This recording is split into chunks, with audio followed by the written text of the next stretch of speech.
আজকের ভিডিওতে আমি দেখানোর চেষ্টা করেছি একটি সুন্দর, পরিচ্ছন্ন আর আদর্শ বিদ্যাপীঠ, যা দেখলে এক নিমিষেই মন জুড়িয়ে যায়। তো ভিডিওটি না টেনে সম্পূর্ণ দেখতে থাকুন।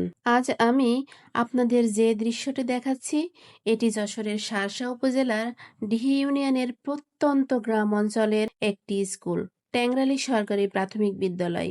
এই স্বপ্নের স্কুলটির শুরুর গল্পে যাদের নাম সবচেয়ে অত্যন্ত শ্রদ্ধার সাথে স্মরণ করতে হয়, তারা হলেন স্কুলের জমিদাতা সদস্য মোহাম্মদ আখের আলী বিশ্বাস এবং মোহাম্মদ আজিজুর রহমান। 65% বিশাল জমির উপরে এই স্কুলটি নির্মিত, যা সচরাচর অন্য কোনো স্কুলে এত বেশি দেখা যায় না। এতখানি জমি যারা প্রত্যন্ত গ্রাম অঞ্চলের শিক্ষার আলো ছড়াতে দান করে গেছেন, তারা নিঃসন্দেহে অত্যন্ত মহৎ মনের মানুষ। আজকের এই ভিডিওর মাধ্যমে এমন ত্যাগ স্বীকার করা গুণী মানুষদের প্রতি জানাই গভীর শ্রদ্ধা আর অনেক অনেক কৃতজ্ঞতা। 1936 সালে যখন এই স্কুলটি প্রথম প্রতিষ্ঠিত হয়, তখন এর অবস্থা এমন ছিল না, ছিল জরাজীর্ণ আর অনুন্নত।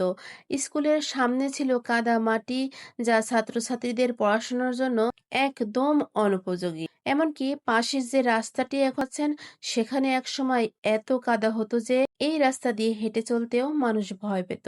কিন্তু আজ সেই চেনা ছবিটি পুরো বদলে গেছে।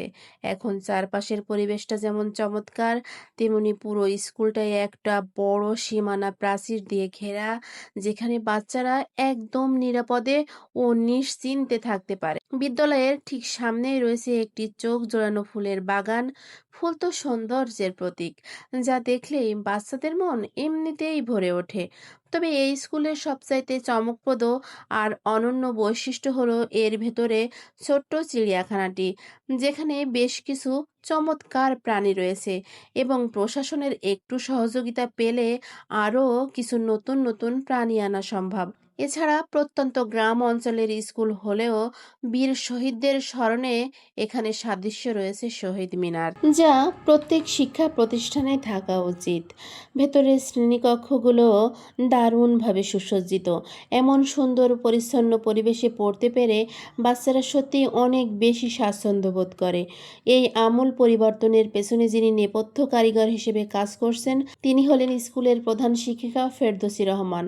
তার নিপুণ ছোঁয়া, সুচিন্তিত চিন্তাধারা আর নিরলস প্রচেষ্টায় আজ এই স্কুল এত বেশি সাফল্যমণ্ডিত এবং শোভামণ্ডিত হয়েছে। তিনি নিজে ভীষণ পরিষ্কার ও পরিচ্ছন্ন ও পরিপাটি থাকতে পছন্দ করেন। তার সেই মেধা থেকেই বের হয়ে এসেছে এই অনন্য ফুলের বাগান, এই চিড়িয়াখানা এবং এই স্কুলের এত দারুণ পরিবেশ।